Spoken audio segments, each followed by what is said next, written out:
Good morning, everyone. Yeah, today it's about our biased brains. I hope your brains are ready for our panel. So, if you have a question, you can go to Slido. We have a QR code there, and whatever you want to ask, you can ask us. And then I will put these questions later to our discussion. But first, I want to present you our beautiful panel today, and want to start with Maren Ohner. Maren Ohner, she's a neuroscientist and also a professor for media psychology at the HMKW. It sounds interesting in English, in Cologne. And she was also the founder and editor-in-chief of the first Constructive online magazine in Germany called Perspective Daily. And also she wrote 2 bestsellers about how to avoid the daily apocalypse. So welcome, Maren, to the panel. Thanks a lot. Also, we have with us today Mira Salver from the Reuters Institute, where she is the deputy director. And from June on, she has a new position, and she is the new CEO of Internews. So congratulations to that. And she is leading the flagship journalist fellowship program since 2017 at the Reuters Institute. Welcome, Mira. And I also want to welcome Christina. Christina Elmar. She is professor for digital and data journalism at the University of Dortmund, where she studied biology and journalism some years ago, so it's like a homecoming. And she was the leading data journalist at Spiegel Online for 8 years. And yeah, welcome Christina as well. And before we start into our panel, I have a little story. When I thought about our biased brains, I read an article in The Guardian from Johan Galtung. Johan Galtung, maybe you remember Johan Galtung. He's a Norwegian professor for peace and conflict science. And in this article, he wrote about his work on news value science or news salience science, and that the news factors he created in the 60s, this idea was to describe what makes a news. But he said, everyone get this wrong. It was not this, it was a warning how news distort our realities. And in this really, really angry interview, he said, that's interesting that journalists did it wrong for 70 years. And he said we have to avoid negativity, for instance, because what happens, it fosters insecurity, it fosters conflict, it fosters populism. And so we start with a big bias in the history of journalism for this panel. And yeah, now I give it over to Maren. She will tell you something about our beautiful brains and how we should love them nevertheless. Thanks for this perfect bridge where I can start to talk a little bit about brain. I'm certain I'm the odd one out here in this conference because I'm relatively certain I'm the only neuroscientist here. Maybe is there another neuroscientist in the room? Now is the time to form an in-group. Please show up. Okay, so let's start with my little presentation here that I prepared for you. I promise it's not going to be too technical. There's many pictures in there because, as we all know, our brains like pictures more than words. And I gave it the title, How to Accept Our Biased Brain and Maybe Even Like It a little bit more. So I want to start with a picture, or cartoon, to be more precise, which basically summarizes, or we thought here on the panel, summarizes our biased brain in a quite fitting way, because we tend to like the simple answers more, and we've experienced this very strongly during the last 2.5 years by now, we should say, during the pandemic, and how people tend to like the simple answers more, and also when it comes to the climate crisis and other big topics we are going to address in the next 60 minutes. Not solve, but at least address. So how is that possible? Because on the one hand, we have this bias to prefer the simple answers, but on the other hand, you are now showing me your smartphones while you make a picture of this. We certainly need some complex answers to develop things like smartphones, to have something set up like this, where people all over the world can watch this. So certainly, we are also quite clever. So we start with a brain, as I promised. I'll show you a picture of a brain. This is not any brain, this is my brain. So I have a special relationship to that one. But the interesting bit about this picture is really not that it's my brain, or that maybe you've seen images like this before. It's from an MRI machine, and this has been done by a colleague of mine when I studied in London. But the interesting bit I want to tell you about here is, if I would put you in an MRI machine now and would make a similar or comparable picture like this, and then we would put them together like here on the wall, you would realize immediately that they all look different. And that's the beauty.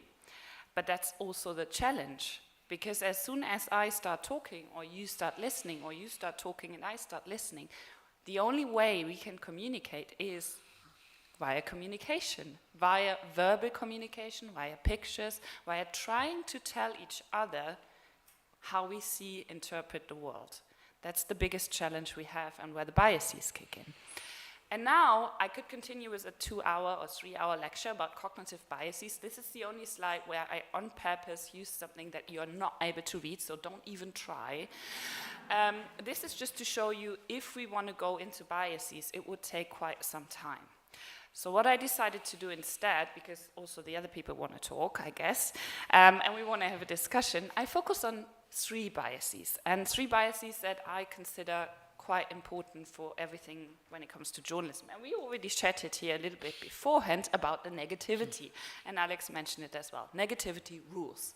Why? Summarized in one sentence, our biased brain loves it because it tries to protect us. And that's the first lecture where I want to ask you or invite you to like your brain a little bit more, because essentially when it's paying more attention to all the negativity out there, it's trying to make you survive. That's all it's trying to do. But it's a problem for journalism, and we are going to talk about that more. So the second one, which kind of comes on top of that, is that fear and uncertainty are really bad advisors. And I use this picture because it basically shows that what happens to us when our brains, and thereby our whole organism, and we as humans, are in fear and uncertainty. Basically, the higher cognitive abilities that made us develop smartphones and all these kind of things that I was trying to refer to earlier, they are blocked. It's like a dead-end street. We can no longer use them. We are basically using our, what I like to call, Stone Age brain, or the lizard brain, those structures that all the other species have as well, that make us survive in the immediacy. But we are no longer able to do any clever, smart, long-term thinking. And that brings us to the last aspect, which is called the confirmation bias. It's sometimes called the mother or father of the biases because it's so huge. And basically what it means, and maybe you've heard about it before, is that we address, or that we believe everything that fits our worldview way easier and way faster than everything else. So when somebody tells us something we already know, we say, yeah, that's great.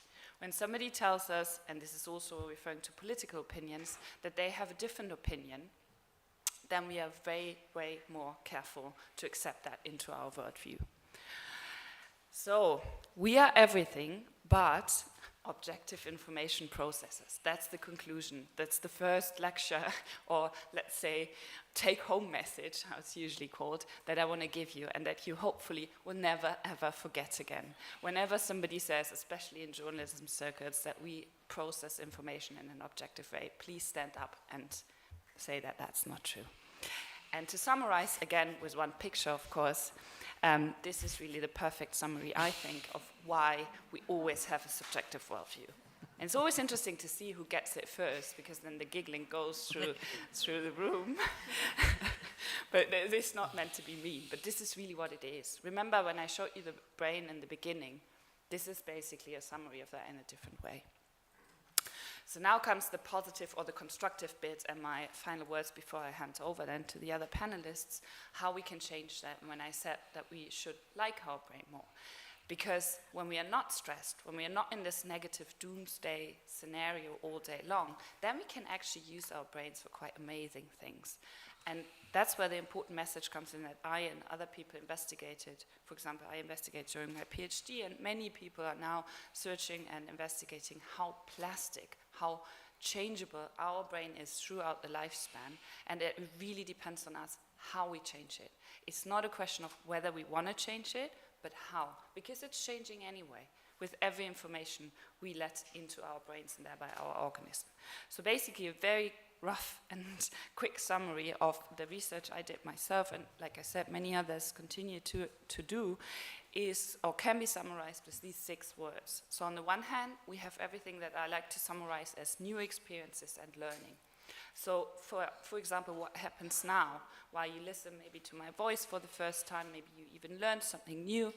And then on the other hand, there's the current brain activity, depending on how tired you are, how well you slept, whether your breakfast was okay, whether you're worried about your flight, or anything else. And basically what we found out now, we as neuroscientists, so to say, is that every new experience on the long term changes your current brain activity. So not in the moment right now, but also when you leave this room. So literally what that means, I'm changing your brains. And whenever you talk to somebody, you're changing brains. And that's where the responsibility of journalism comes in. Because when you send something out there, you change brains.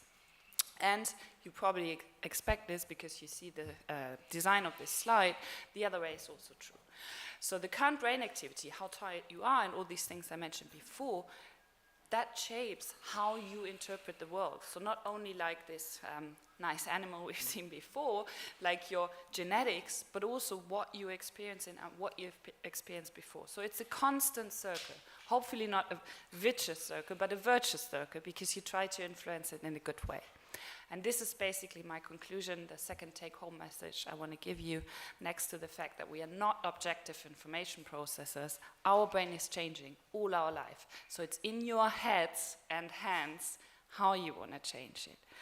And this is the one, let's say, clever saying, or I don't know, feel-good saying that really is important for me, became important for me when I started Perspective Daily, and also changed actually how I live my life, because Steve DeChaser, a psychotherapist, said problem talk creates problems and solution talk creates solutions. And that's what I mean, it's in your head how you address the world. So the most important question is really, what now?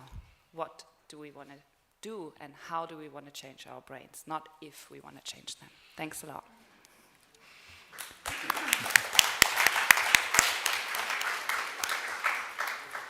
Thanks a lot, Marvin, especially for the wino and the beautiful picture with the nose.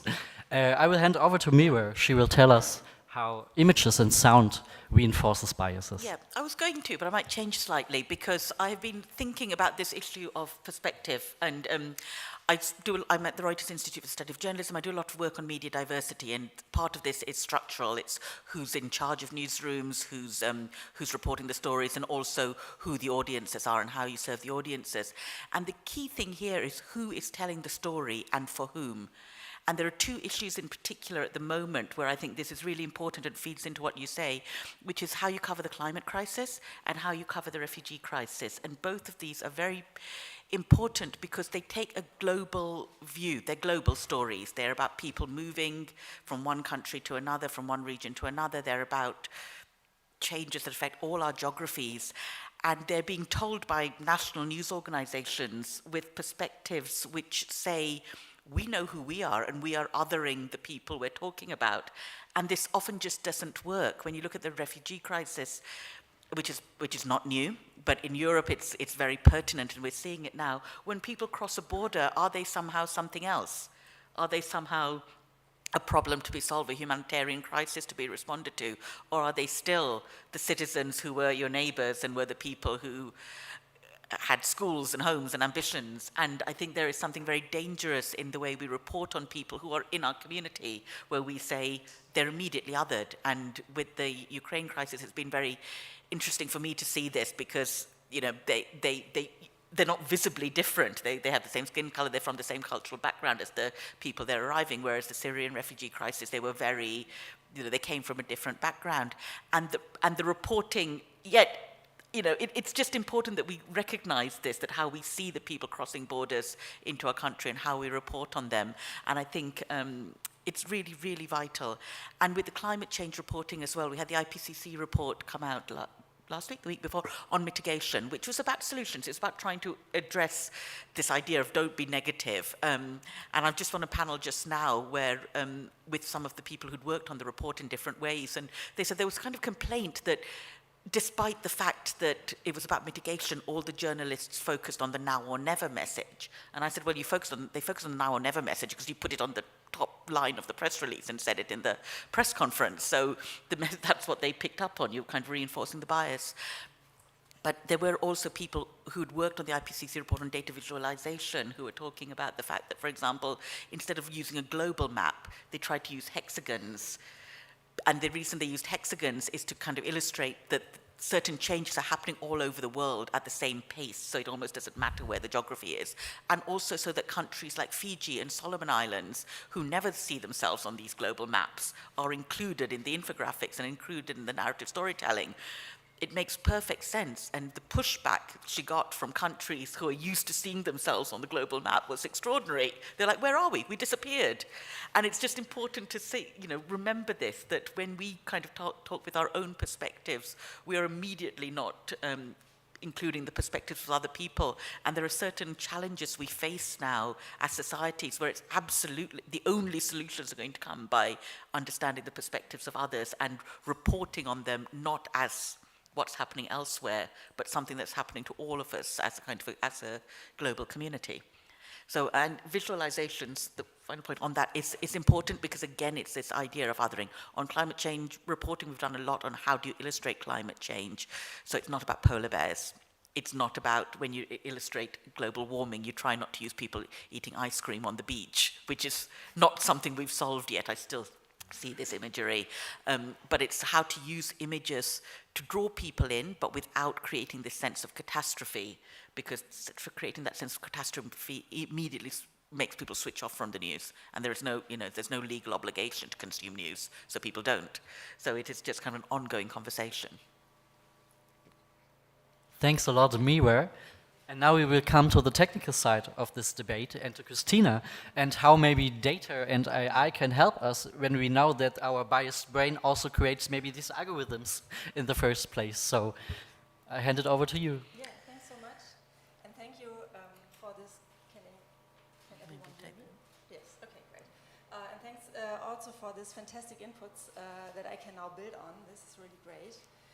So I prepared a few slides on how to fight biases with data and in data sets, because of course, as we already know, and as you might know from books you've read, like Invisible Women or panels with Uli yesterday, data sets can also carry biases, and we have to investigate that as well. But from a solutions point of view, I also want to give you some tools and show you how we can deal with that. Just as a reminder, at first, you might know already, and we've talked about that, we see biases in journalism in so many ways, like underrepresentations and overrepresentations regarding topics, experts, stories, narratives, images. So there's so much to go through here. And I just brought you a nice little study on German TV talk shows last year, 2021. So they just looked at the 108 most popular German TV shows, talk shows, and counted the topics. And they only dealt with climate journalism, climate crises in 4 times. And then down there you find the first names of the top guests. And I don't know if you speak German that well, or if you understand all those names or know them, but Karl, Christian, Melanie, Robert, Markus, Norbert, Robin. You get it, right? These are all really German names, and most of them are Min. So we see it when we look at journalistic products all the time. We see these biases, and the good news is there are more and more tools that help us to detect the biased outcomes that we have, just to make them visible so that we can talk about them, discuss them, and do something against them. You can, for example, have a look at the IO project website that really gives a nice overview about tools that can show gender misrepresentations in images and in texts. You can have a look at the Gender Gap Tracker website and find ways to look at sources and topics and their over and under representations and how to detect that. And there are even some scientists working on mode of expression biases, like the Media Bias Group that tries to really get a grip on those biases by learning algorithms that have been trained by humans. So this is also an interesting approach, and there is a paper called BABE that you might want to read afterwards. But of course, we don't only want to detect biased outcomes and then work on the results. We also want to avoid biases in advance. This would be even better, of course. And regarding that, it is really worth looking at the medical quality assurance field, where checklists are used all over the place. And there are also some that deal with preventing diagnostic errors and just with questions that we could also import into the newsroom right away, I would say. Like the first one, did I just accept the first diagnosis that came to mind? So is this the story I was already been thinking about, like Marion also mentioned? Or is this a patient I don't like for some reason, or I like too much? Is this a friend, a relative? What is my relationship towards my sources, towards the topic? Is this my in-group, or is this really something new for me as well? And also to pause to reflect and take diagnostic timeouts, which could also be interesting in newsrooms, I would say. So there's this whole field of debiasing that we can learn from and really import some findings into journalism. And therefore, I would say we have to look at two levels. First of all, at the personal level, where this is about education, assessing uncertainties, for example, and also practicing these cognitive strategies that we've learned about. And on the other hand side, and I think this is really a hard one to tackle, the environment, all those structural, cultural effects in journalistic newsrooms that don't really give us the time to take those diagnostic timeouts that we might use or might need in journalism. But it would be really great to have other incentives there, for example, also to have a feedback process with your peers, with your colleagues, to use a smart choice architecture, which might also mean to include kindly shaped information on global developments within the content management systems, for example, or even planned interruptions where you just stop work on a topic when you are in really stressful times, for example. When I hear kindly shaped information, my first thought is always, this is like maybe the Gapminder project. Maybe you know that already. You can really go to their site and take some of these quizzes that give you an idea of how wrong your view of the world really is. And the monkey here represents the average monkey that is more successful in doing these tests compared to humans, which is a great finding showing us how distorted our worldview already is.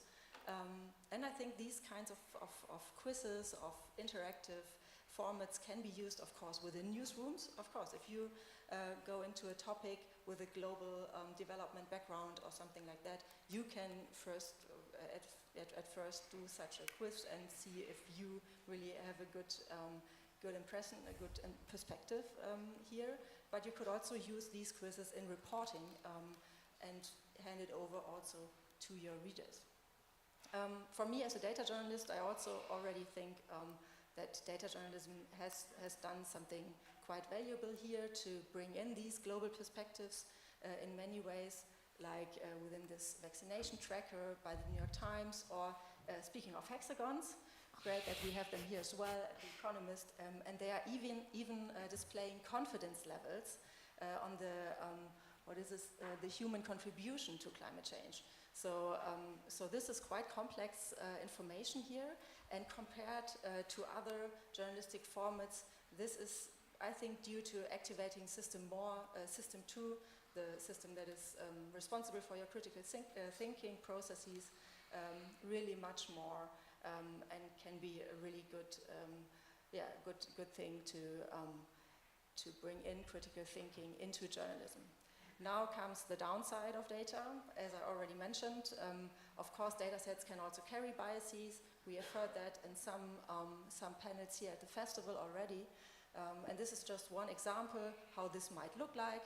Google search queries for ugly women and beautiful women differ significantly in the represented races that you see on the pictures. And it's also interesting to compare different countries here, because of course the culture reflects within these results. And of course, this is not the algorithm here that is inventing a worldview somehow.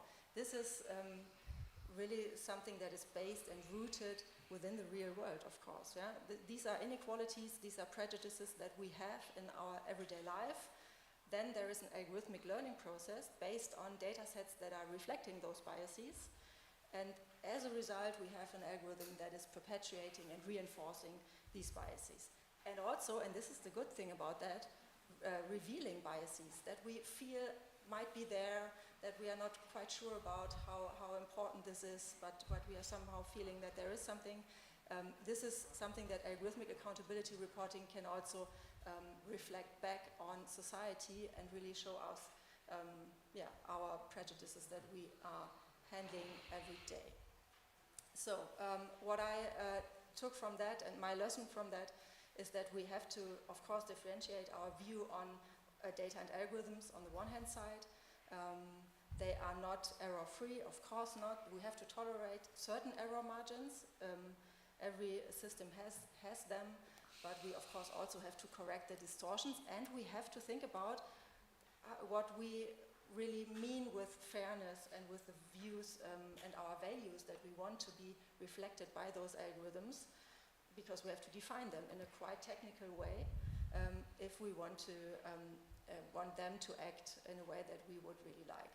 And on the other hand side, our view on ourselves, on humans, is of course also a really important thing. We want to talk about this now a little bit more, how to reinforce critical thinking, especially in newsrooms, and to learn from other fields like the medical field, where these problems have been tackled for a bit longer, I would say, and given that we are now dealing with climate crises, refugee crises, all these really complex global topics that are working really not the way that the news relevance factors really work. This might be really, really helpful to meet our responsibilities in the end. Thank you. Thanks a lot, Christina. I'm already biased by the average monkey. And my first question goes to Maren.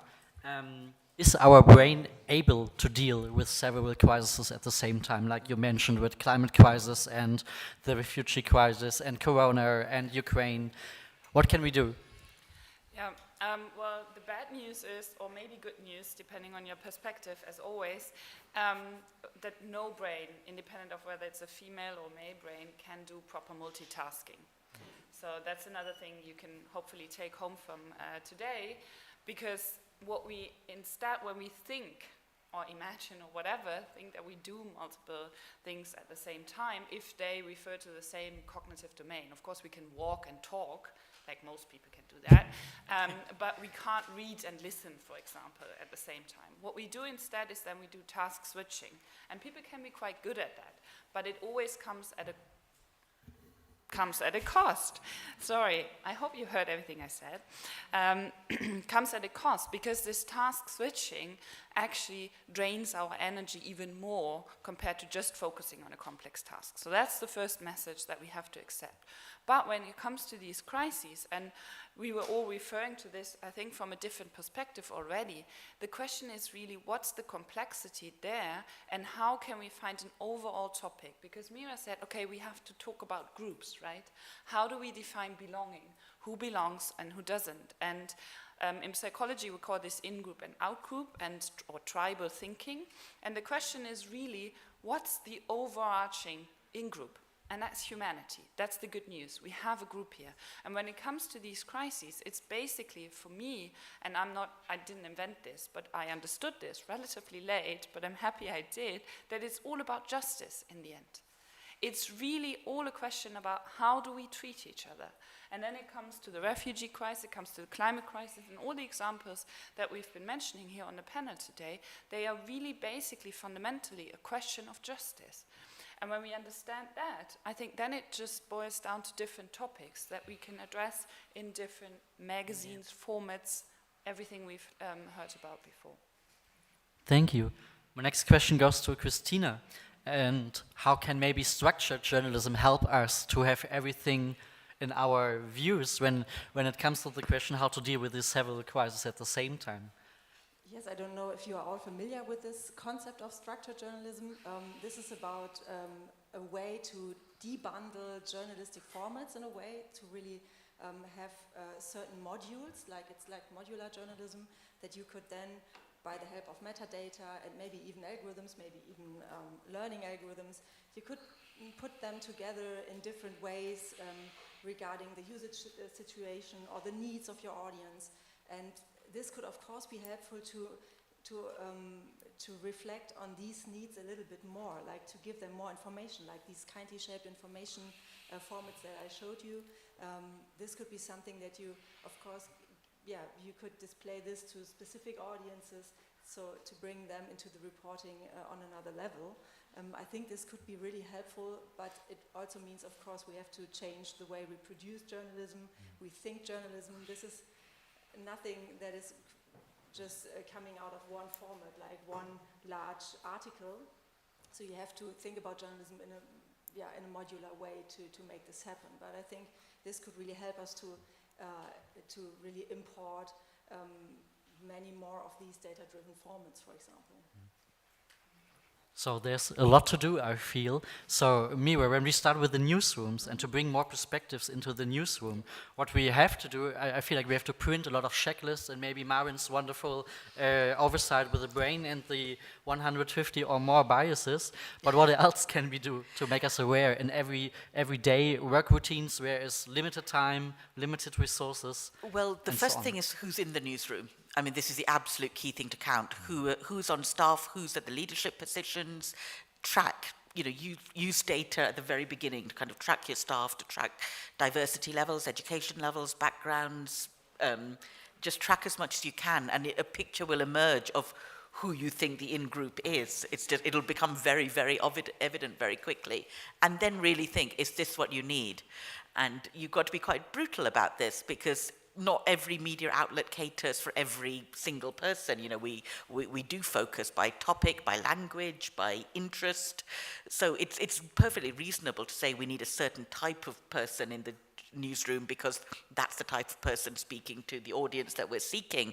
But you've got to really, really, really think about what biases they're bringing with them, who you're excluding from the conversation, and if it's gender, for example, it just can't be acceptable because it's 50% of the population, so there's no real excuse for excluding women from that conversation. It's highly unlikely any media outlet is happy to say, we just speak to men. I don't know many. So in those kind of issues, it's a real problem. The other issue is how you prioritize the news. And news is deconstructed at the point of consumption. So people no longer see an entire product, which includes politics and business and sport. They see what they want to see. So people will look for what they're interested in, what speaks to them. And so it's almost not up to you to decide whether the audience can deal with multiple crises at once, because if they can't, they won't. They won't read everything. They will pull out the topics. But you also need the flip side of that, is to have an editorial identity. And if you see yourself as a publication that is reflecting public discourse and is kind of an important player in the public domain, then you need to make editorial decisions about what you cover, and not just say that because you have a war in Ukraine and the IPCC report and an energy crisis and a cost of living crisis at once, you only pick on one.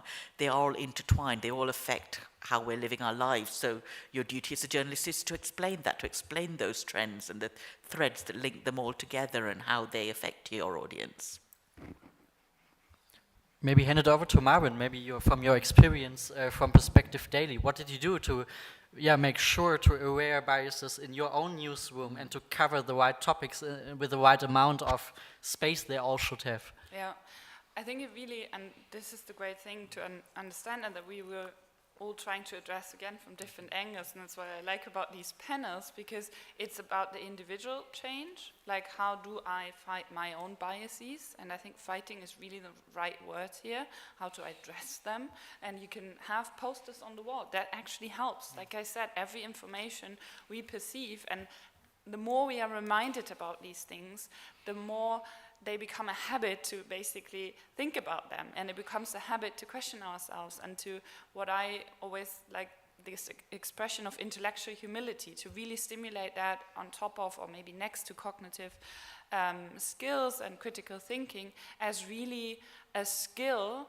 and maybe even a personality trait at some point, to question yourself, which doesn't mean that you get up every morning and question who you are. That's going to be very stressful, and then again we end up in this negativity cycle. But to question your decisions, like we've seen that's done on a regular basis in diagnostics, but also yourself.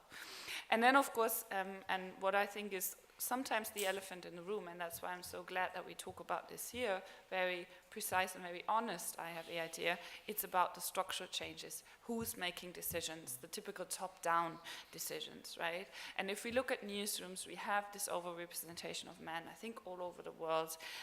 We also have studies that show us that men are even more negative in their editorial choices, so the negativity bias is even more exaggerated, so to say. So put more women in charge, not only women, that's also not good.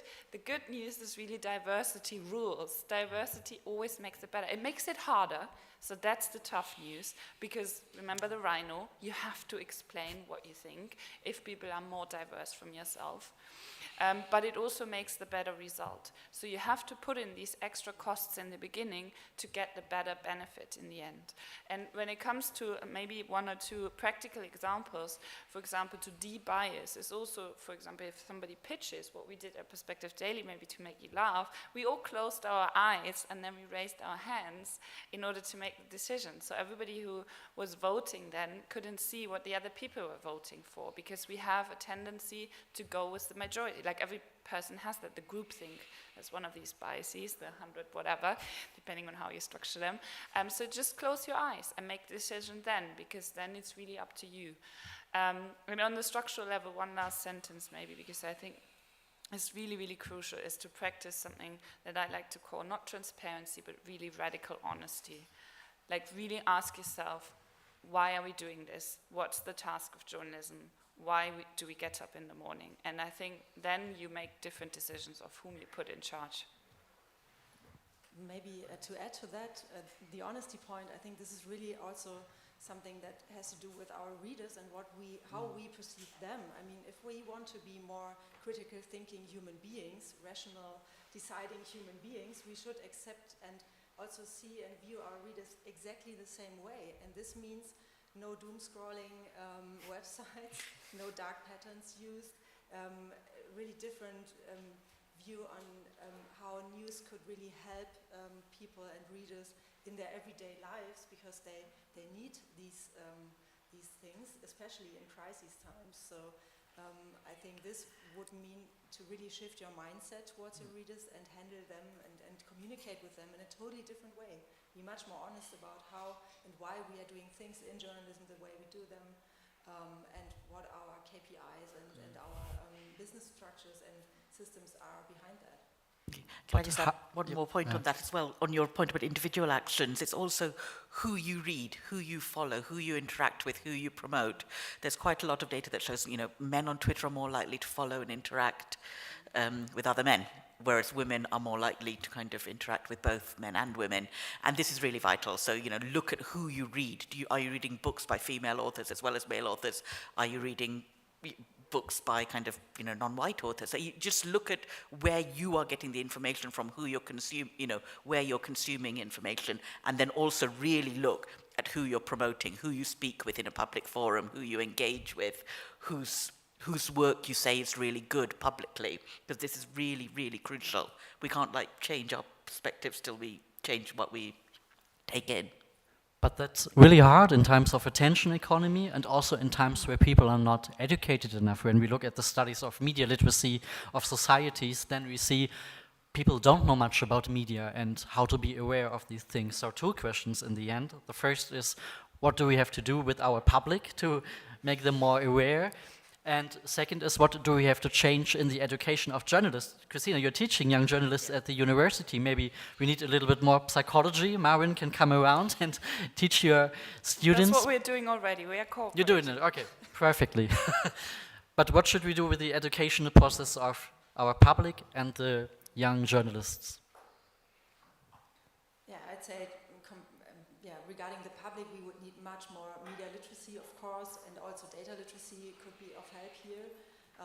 This could be done together with schools, for example. This is, I think, also a systemic thing that we cannot really tackle alone in journalism. Therefore, we need the whole society. But I think, as a German lecturer said, it's about to have, in the end, an editorial society where everyone has certain skills to also fact check themselves. This could really be absolutely helpful. Regarding the education in journalism, I'd say that, of course, data journalistic skills and competencies are really helpful to be able to do this fact-checking and to see the global perspective and to not get the overall developments wrong while reporting on a single story, for example. We need psychology here as well. And also, all these climate crisis background information much more intensively, because there are these climate crisis stories in every field that people are working on, and they need the education to see them, to do a good reporting on the topics. So it's not only about methods and data, but also psychology and the big topics that we will have to handle during the next years and years and years. So I think this should be something we should be aware of. It's not that we deal with different topics every year, like in former days, so because now we have these big crisis topics that will not leave us soon. Maren, what's your approach when it comes to the education? Yeah, maybe I go a bit on the meta level and then you can bring it down to earth again, so we have a bit of a flight in the end here. Because I always like to address 3 ingredients that are important to fight your biased brain, so to say, even more in daily practice, independent of whether you are on a personal level, in a personal relationship, or whether you're just working as a journalist, or whether you have actually some leadership role and make decisions, or also try to be an example for other people. So the first one is really always to ask what for instead of against what. That's the solution-oriented thinking, the Steve DeShazer quote, like problem talks creates problems and solution talk creates solutions. And if you really always are this person, like be these people in the room that say, okay, what do we want to achieve? Where do we want to get from here? Independent of whether we talk about the refugee crisis, the climate crisis, or how we make decisions in the editorial process, it really creates a different atmosphere. It changes the brain. Remember, every thought changes the brain, so definitely every communication. And the second ingredient is what Mira mentioned in the very beginning, the in-group. How do we define the in-group? If we ask ourselves what's separating us, then we focus on the separations or the differences. But if we try to find the smallest common denominator, for example, the overarching is always the humanity, but usually you don't have to go that far. Like we said about niches and different topics addressing different audiences. Try to look at what's really connecting the people. It can be something like that parents are involved. It can be something that people who love certain type of music, right? And that can be a bridge then to be more open to discuss differences once you have this initial connection. And the third one, of course, brings it all together. We need to tell different stories. And we've been talking about this on the panel here. We need to ask ourselves what's really important, what it's really about, and what it takes to address these big global issues, climate crisis foremost. This reminds me a bit of these 2 principles from Darwin, where it's concurrence, and the other is Kropotkin with cooperation. And when we do the cooperation way, we can solve much more problems when we just look at the concurrence way. So Which is actually one last sentence, which is actually one of the different stories I refer to when I say tell ourselves different stories, because too often we forget that actually the human success is built on cooperation. So what could we learn from that, Mira? Yeah, well, I don't think that's theoretical at all. I think you've been very, very concrete. So, yeah, I completely agree with you. I think the two things that really struck me is when you talked about what separates us in the group as opposed to who we are, is again, if I go back to the refugee crisis, one thing that's made me really uncomfortable looking not just at the current crisis, but in Britain, for example, the Hong Kong crisis and the fact that people from Hong Kong were given permission to move to the UK. This idea that when people are allowed to move out of conflict zones here, they're coming because they're perfect. They come because they are noble and they're being sent in exile, and they're going to come and they're going to help us, and then the others will be terrible. They'll be a drain on our resources. They'll steal from our children. All sorts of horrible things. And the thing is, it should be a rights-based discourse. That people are, it's about humanity, and people as human beings have rights, and they have a right to live safely. And the conversations about refugees and population shifts generally really needs to focus on the fact that people are allowed to come to if they're fleeing war, they're allowed to come over, and they're allowed to be assholes. They're allowed to be difficult. They're allowed to be, sorry, I'm allowed to swear. They're allowed to be difficult, unpleasant or shy and antisocial, but they still have a right to be there. And I think when we look at our reporting, we demand these rights for ourselves, and we expect them. We expect that we're allowed to have a bad day, and we're allowed to kind of complain that our children were sick and had to take time off work. We're allowed all the complexities in our life, but somehow we expect the others to be a group that come with a set of values. And I think this is really, really important, that this is fundamental. When you start interviewing people, you start with, what am I trying to find out from you? And what perspective am I starting from? Am I already starting from an idea that you are a potential troublemaker, or you're a potential saint who's going to deliver us into a new level of economic development with your wonderful external perspectives? Neither of these are how humanity really works, or how true change in society comes about. True change comes about through cooperation and through accepting people at a kind of fundamental level to be into our lives. Maybe to add something on the empathy point, I think this is really important. Oh, you're now all leaving. It's not because of the empathy, right? Regarding our readers, because user-centric design is something that is now really common in many, many more newsrooms and teams, and also in education. So we are practicing that at the university. When it comes to asking your readers what they really want from journalism, it's always the point that you want to, they need something to be delivered to them that helps them in their worldview, in their lives, to draw decisions, or to really decide things in their daily lives or in democracy. So this, I think, empathy is a really crucial point here that can be taught in so much more intensive ways, and would be helpful at an instant. So would you say that a lot of newsrooms maybe lost their contact to their audience, and they have to find new ways to get back to them, and to find new ways of talking to each other, to find out what's important for the people? Which topics? Do you have any ideas, or some projects that found a cool new approach to get back to the people?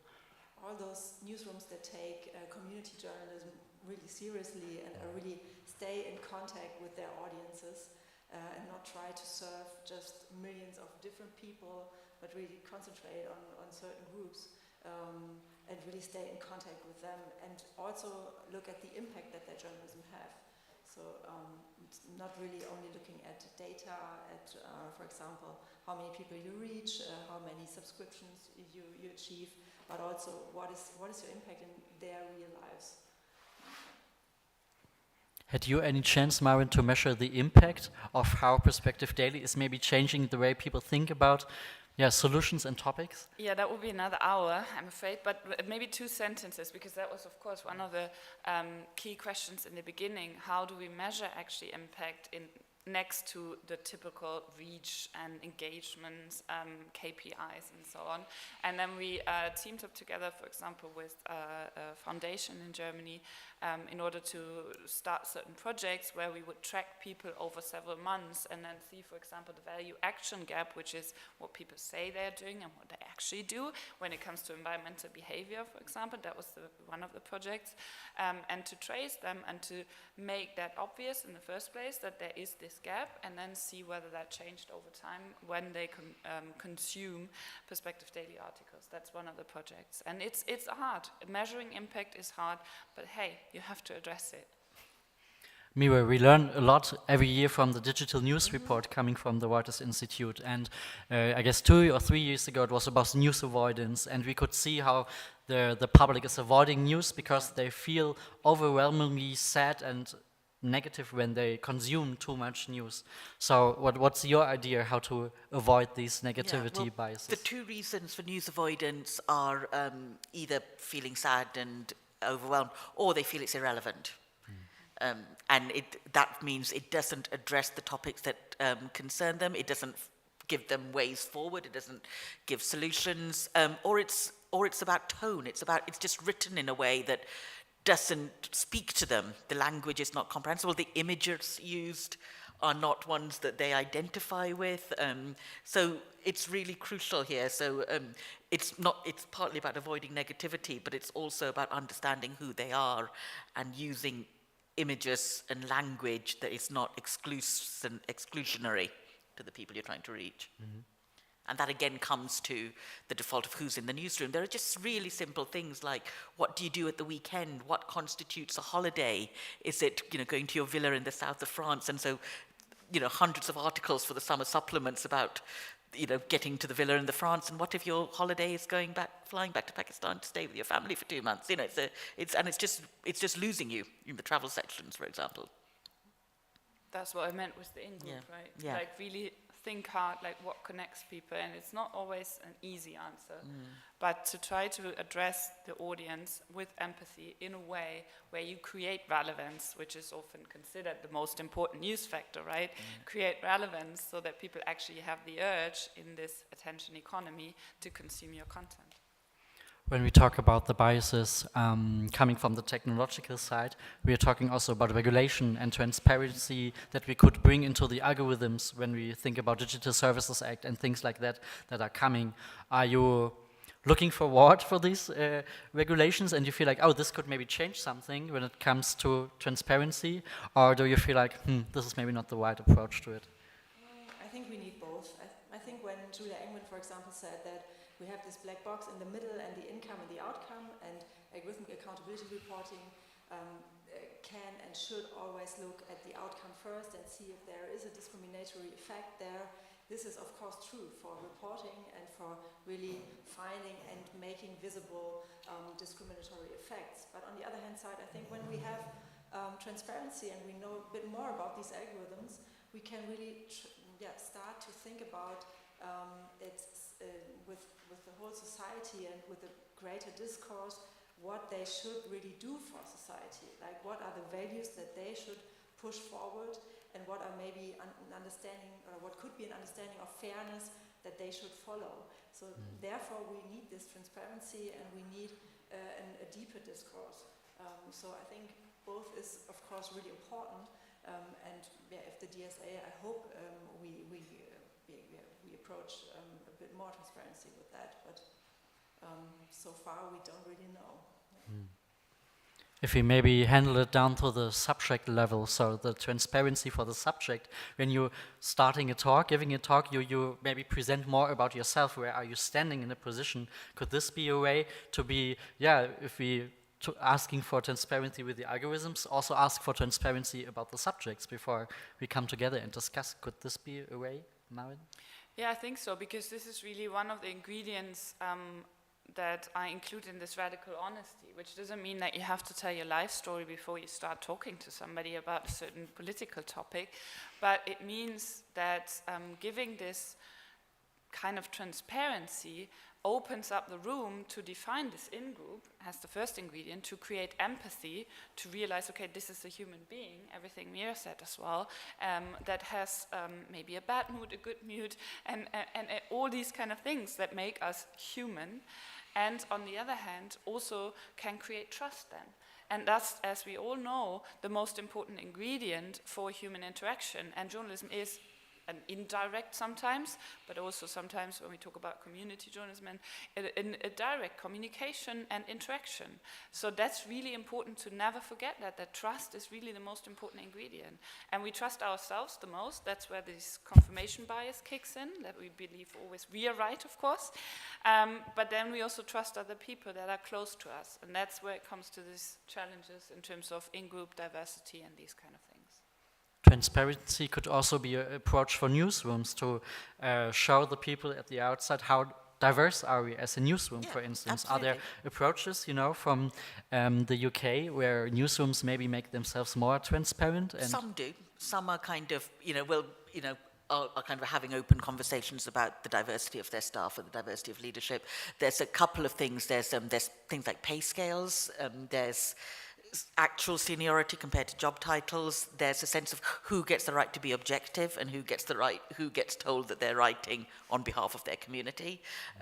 So newsrooms are beginning to address it, but I think there's a very long way to go, and I don't think they've turned the mirror on themselves nearly enough on this to have a real conversation about how diverse is the newsroom. Who are the news editors, for example, that you don't often see the names of, but they're the kind of gatekeepers to a lot of the information that gets out to the public, and it is really important that it becomes more transparent. Definitely. So should we maybe sacrifice the objectivity today in journalism? There's a whole different panel on what is objectivity in yes, news. please. Yeah, it's not about sacrificing it. It's about being honest about what we actually take to mean to be objectivity. It's not opposed to transparency at all. Totally. What's your perspective? I would second that. Objectivity is a nice goal, but as we all know, we can't achieve it anyway in total. So it's really, really valuable to show your perspective and why you have it, and to make this transparent, to open up a real conversation and not to really to get in a fight in the first place. Yeah. Mm.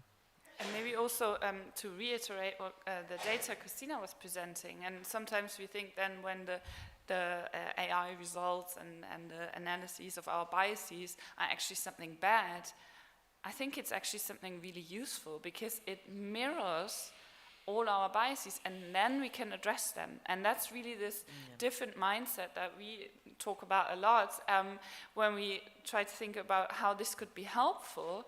It's really like using then these biases, for example, that we have overrepresentation in certain domains, as a way forward what we need to address. I mean, that's great, right? That's just the current state, and then we can go from there in a constructive, solution-oriented way and address the biases and make it better. And then we can look at the data, I don't know, in a couple of months, years again, and see whether the bias actually grew or got smaller. Yeah. Christina, you are not looking forward to the magic wand question. But let's see maybe in 5 years above, and something changed in journalism. What would be the thing you would love that has changed in 5 years the most? Okay, I think I'd like to see a change on the structural level, really, and I would love to see much more differentiated business models and KPIs in big journalistic newsrooms, besides reach and prescriptions. But really much more about impact, about what we really achieved with journalism and how much did we listen to our audiences. I don't know how this could look like in detail, but I would love this to change because I think the effects would be really, really tremendous, and we could have an open, much more open space in the newsrooms to think about problems in a different way, think about solutions instead.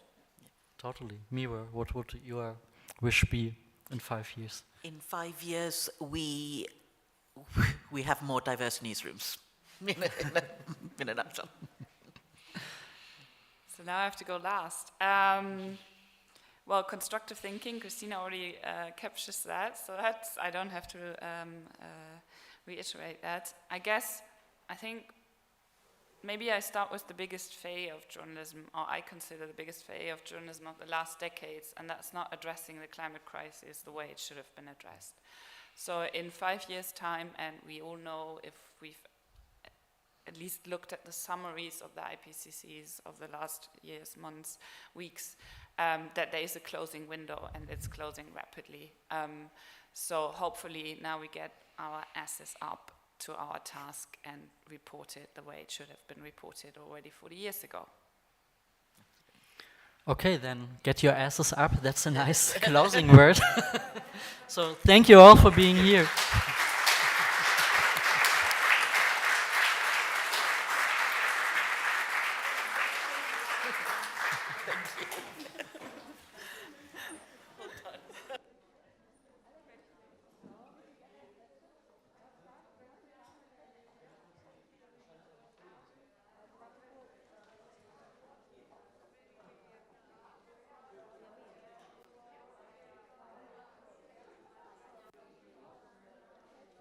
Buongiorno. Gran visto ieri. Bis morgen.